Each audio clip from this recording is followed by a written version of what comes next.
7 اور cases leadership کے باقی ہے. اگر اس میں بھی 10-10 سال کی سزا ہو جائے تو مجموعی طور پر 140 سال کی سزا ہوگی. کب تک یہ سزائیں ہوگی؟ ہر آئے دن ہم یہ امید کرتے ہیں کہ ہم ایسے راستے کی طرف چلیں گے کہ ہم اپنے عوام کو انصاف کی طرف لے جائیں گے. ججز محفوظ نہیں رہے، سول ججز محفوظ نہیں رہے، ڈسٹرکٹ ججز نہیں رہے، سپریم کورٹ کے ججز نہیں رہے، ہائی کورٹ کے ججز نہیں رہے، لیڈرشپ نہیں رہی، جو پارلیمان کے اندر ہے وہ محفوظ نہیں رہے. تو اس ملک میں لٹرلی اسد کیسر صاحب بار بار کہہ رہے ہیں اور میں اکثر ان کو کہتا ہوں کہ نہ کہو، لیکن مجبوری ہے کہ یہ کہنا پڑتا ہے کہ باقی ملک میں لٹرلی ماشاء اللہ ہے. اگر عدالت انصاف نہ کر سکے، جج اپنے آپ کو عدالتوں میں پروٹیکٹ نہ کر سکے، عوام عدالت کے سامنے اوپن کورٹ میں اپنے آپ کو پروٹیکٹ نہ کر سکے، تو وہاں عدلیہ بے معنی ہو جاتی ہے. اگر وہ اپنا تحفظ نہ کر سکے تو آئین قانون کی بالادستی کیسے کریں گے؟ یہ کیس جس میں سزا ہوئی، میں اس کی مختصر تفصیل آپ کو بتاتا ہوں. سب سے پہلے اگست 2022 پہ خان صاحب پہ الزام لگایا گیا کہ توشخانہ کے gifts statement of assets and liability میں ڈکلیئر نہیں ہے، لہذا آپ کو ڈسکوالیفائی کیا جا سکتا ہے. ریفرنس آیا، الیکشن کمیشن نے ڈیسیڈ بھی کیا، 5 سال کی ڈسکوالیفیکیشن کی سزا بھی سنائی اور ریفرنس بھی بھیجا. کمپلینٹ پھر آئی دوسری مرتبہ اسی جرم پہ اور ہمایون دلاور صاحب کے سامنے ٹرائل چلا. 5 دن کے اندر ٹرائل کنکلوڈ ہوا. نہ ہمیں ڈاکومنٹس دینے کی اجازت دی گئی، نہ کراس کمپلیٹ کرنے کی اجازت دی گئی، نہ ہمارے مانگے ہوئے کاغذات منگوائے گئے. اور اسی طرح خان صاحب کی 3 سال کی کنوکشن ہوئی.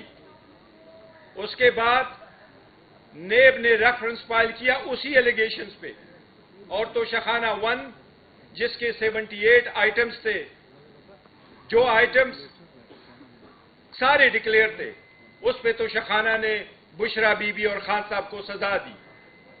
وہی آئٹمز، ان میں سے پھر فقط ایک آئٹم کو اٹھایا گیا اور دوبارہ ٹرائل چلوایا گیا کہ یہ ایک آئٹم بھی ڈکلیئر نہیں تھا. یہ تاریخ میں پہلی مرتبہ ہوا ہے کہ کسی کو ایک ہی جرم میں ایک ہی قسم کے ایلیگیشن پہ 4 مرتبہ سزائیں ہو گئی ہے. یہ آئین کے منافی ہے، یہ قانون کے منافی ہے. یہ قانون کے اسکول میں پہلے دن داخلہ لینے والے کو بھی آیا ہے کہ ڈیسیجن کہیں اور طرف سے آ رہے. میں صرف ایک درخواست کروں گا کہ ہم نے اس کی مذمت بہت کی ہے اور ہم کرتے رہیں گے، لیکن عوام میں اس میں صرف مایوسی نہیں پھیلے گی. اس قسم کے فیصلوں میں عوام میں انتشار بڑھے گا. لیکن میں ایک مرتبہ پھر ریکویسٹ کروں گا چکزئی صاحب کو کہ خان صاحب نے آپ کو اجازت دی ہے، یہ جو فورم جس کی آج سے ابتدا ہوئی ہے، یہ 2 دن کانفرنس میں جس میں ہم سب کچھ انشاءاللہ تعالی ڈسکس کریں گے. ہم نے فسطیت کو راستہ نہیں دینا، ہم نے غیر جمہوری قوتوں کو راستہ نہیں دینا.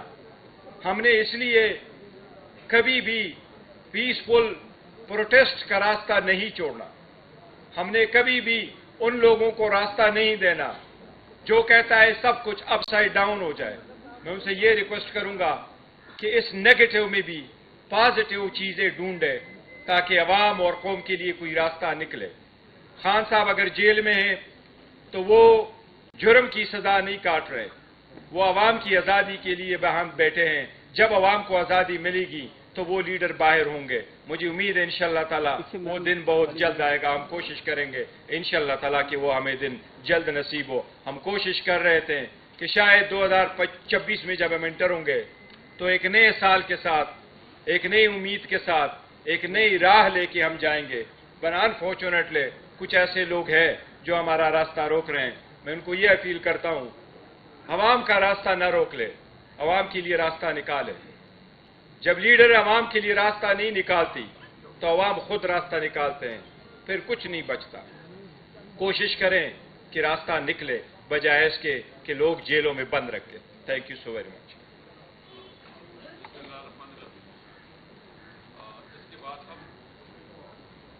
بسم اللہ الرحمن الرحیم. اس کے بعد ہم باقاعدہ دوسرا سیشن کا آغاز کریں گے. میں صرف اتنا کہوں گا کہ جب ہم راستے پہ آ رہے تھے اور اس سزا کا پتہ چلا تو پہلے سے پتہ تھا، کیونکہ بیرسٹر صاحب نے مجھے آج سے ہفتہ 10 دن پہلے کہا تھا کہ 2 اور کیسز ہیں جس میں 10 سال سزا ہے. یعنی یہ کیسی عدالتیں ہو گئی کہ ہر ایک کو پتہ ہوتا ہے کہ اس میں کوئی بریت نہیں ہے، اس میں سزا ہے. یہ عدالتوں کو جس طرح محکوم بنایا گیا، جس طرح عدالتوں کو انتظامیہ کے ماتحت بنایا گیا، اور جس طرح کل پرسوں جو ہے نا جہانگیر صاحب کے ساتھ فیصلہ ہوا، تو اب کون سی عدالت انصاف دے گا؟ اس لیے آج کے فورم کا ہمارا یہ پروگرام ہے کہ ہم پورا مشاورت کریں، ڈسکشن کریں کہ کیا اس ملک کا مستقبل جمہوریت ہے، کیا اس ملک میں ہماری جو حقوق ہے وہ پروٹیکٹڈ ہے، کیا جو اس ملک میں انسانی حقوق کی کوئی حیثیت ہے، یا اس طرح جو ہے نا بنانا ریپبلک ہے، جنگل کا قانون ہے، مائٹ از رائٹ، اس طرح ہوگا. اس لیے ہم سب آج کے لیے ایک عمل دینا چاہتے ہیں. 8 فروری کو جو ہوا، یہ ووٹ کے اوپر ڈاکا ہوا، جو ووٹ چوری ہوا ہے، یہ بنیادی طور پر عوام سے ان کا بنیادی حق چھین لیا گیا. عوام کے پاس ایک ہی اختیار تھا کہ وہ ووٹ دیتے تھے، اپنی لیڈرشپ منتخب کرتے تھے. وہ اختیار عوام سے لے لیا گیا ہے.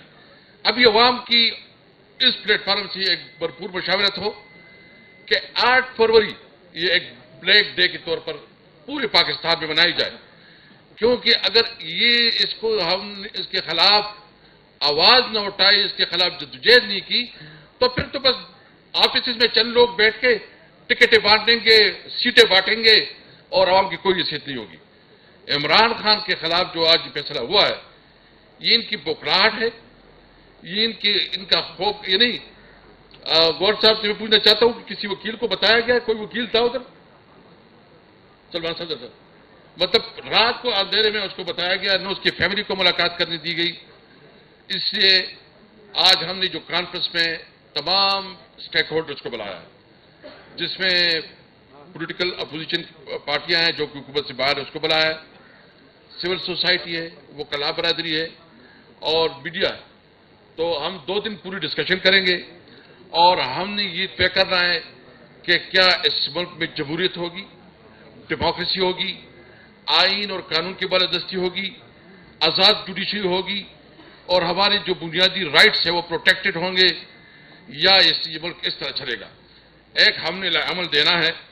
کل ہم نے ایک انشاءاللہ جو ہماری اکانومی کے اوپر اس وقت جو معیشت جس طرح بری طرح جو ان کی پالیسیاں ناکام ہو رہی ہے، تو کل ایک ہم وائٹ پیپر جو ہے نا معیشت پہ دیں گے کہ اس کی کیا کارکردگی ہے، اور ایک وائٹ پیپر جو ہے نا جو جوڈیشری کے ساتھ ہو رہا ہے، مصطفیٰ نواز کوکر صاحب اس پہ کام کر رہے ہیں، وہ بھی ہم کل پیش کریں گے.